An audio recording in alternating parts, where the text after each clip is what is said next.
I'm here with Sam Davol, founder of Boston Street Lab and cellist for the Magnetic Fields, to talk a little bit about the Films of the Gate Festival. So thank you for talking with us today.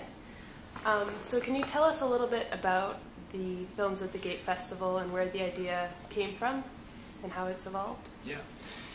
This is our 5th year, which actually was when I sat down to write that in our blog, it kind of took me by surprise. It's been going for some time, but it started basically right here, and we're in our apartment, which is overlooking a vacant lot where we started the film festival with some partners at Asian Community Development Corporation and Gene Lukish, who was a projectionist at the movie houses that used to be here in Chinatown.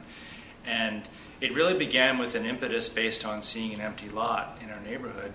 You know, the kids and I played a little handball there occasionally, but we had an idea to do something more with the space and to try to do something to make a public space or a community space with that vacant lot, even temporarily.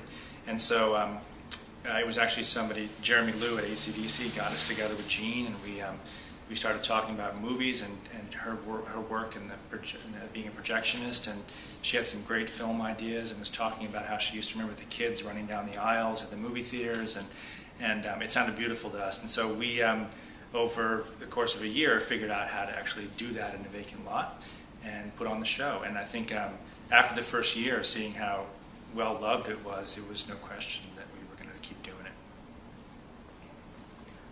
And what are you looking forward to most about this year's festival? You know, I like, I love, I'm out there every day on the lot and helping doing the setup and doing the projection. And I mean, I like the films. I honestly was not a Kung Fu film person or even Chinese language film person before I started doing this. But I have been a person who's always loved public space. And I've lived in cities for some time and have parks and outdoor spaces surrounded by other people are important to me, and that they're important to my kids and my family. And we love this time of year for Films of the Gate, for being able to be outside and be with other people who are not just sitting in the park, but actually doing something to put on a small show. And one thing I love at the end of Films of the Gate, it has a very community feel to it. It's a free event, and people realize that we're all volunteering. And everyone somehow instinctively, actually at the end of the show, picks up their chair and brings it over to the truck without fail. And I kind of, that to me is the sort of emblematic of the event. I love the way people just give them an opportunity and they get it. They will just chip in and naturally help us get things done. And suddenly we have a film festival every year. And can you tell me about how Boston Street Lab started? Yeah, I mean, literally the first project we did was Films of the Gate 5 years ago. We were not a nonprofit at that point. It was just sort of something we did. And in fact, it's only recently that we incorporated to make it sort of more official. But I think all the projects that we've done and have been working on begin with the same impetus that Films of the Gate began with, which is just hearing an idea and then thinking through solving how it could actually be done, and then kind of just getting it done. And finding the right people who could do it, and someone who donates space, and someone who can help do this, and pulling together the strands that are required to make things happen in urban space. Which is, it's different, it's trickier. There's permits and various things you got to sort of figure out, but once you do, you can really do some remarkable things, and I think that's kind of how we see our role. And the project that we did after Films of the Gate was called the Storefront Library, and that was taking a vacant storefront here in Chinatown and converting it for use as a public library for 3 months.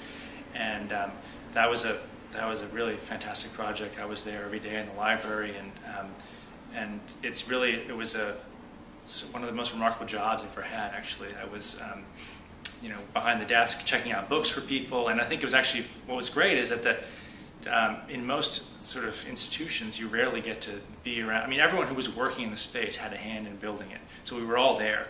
So it was a very direct feedback mechanism. People would tell you exactly what they thought of your library, and this should be moved over there.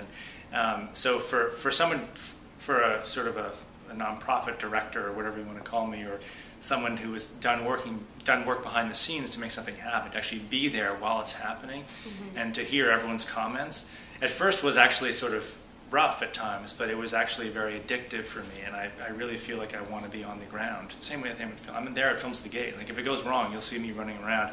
Right.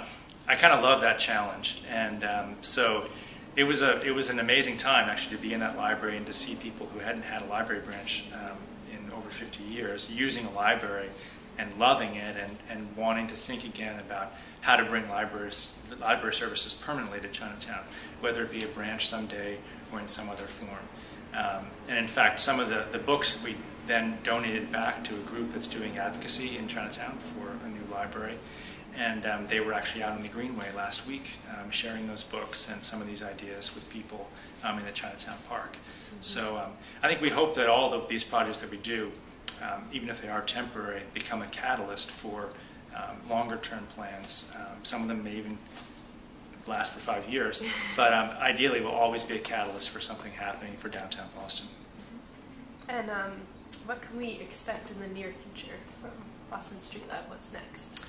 Well, this fall we're trying to put together a bunch of different things,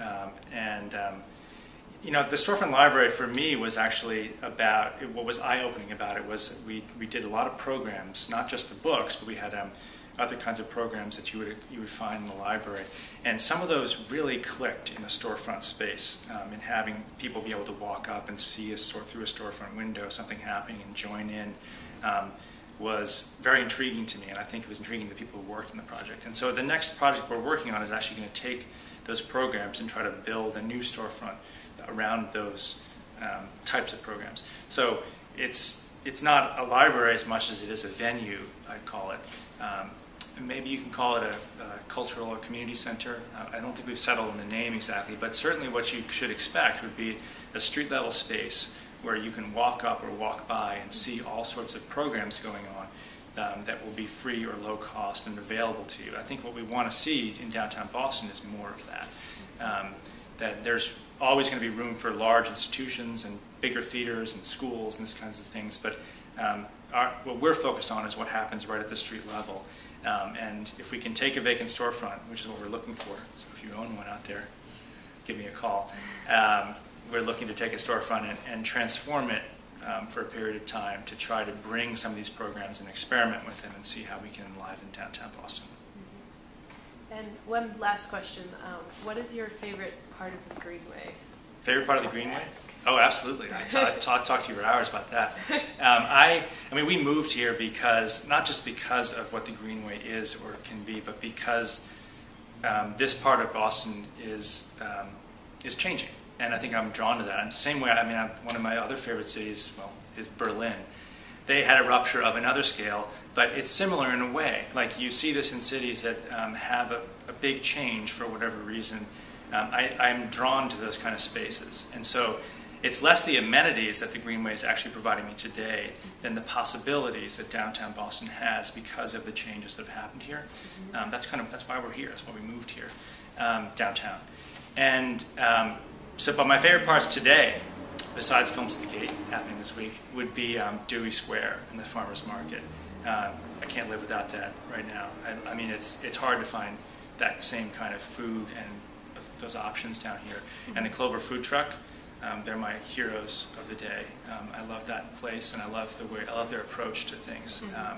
And so I think that whole space there, I mean, it's funny, it was one of the most barren parts of the Greenway, if you think about it. It's a very windswept plaza, but it's got for me, some of the best stuff going on, which I mean, I think is perfect. I mean, I think it's less about, in some ways, the smaller, you can do a lot even with a windswept plaza, and maybe even sometimes more. So I'll put that down. The Southern Greenway, though, where we live, I do think is I'll put it out there, is the better half of the Greenway, so come down here.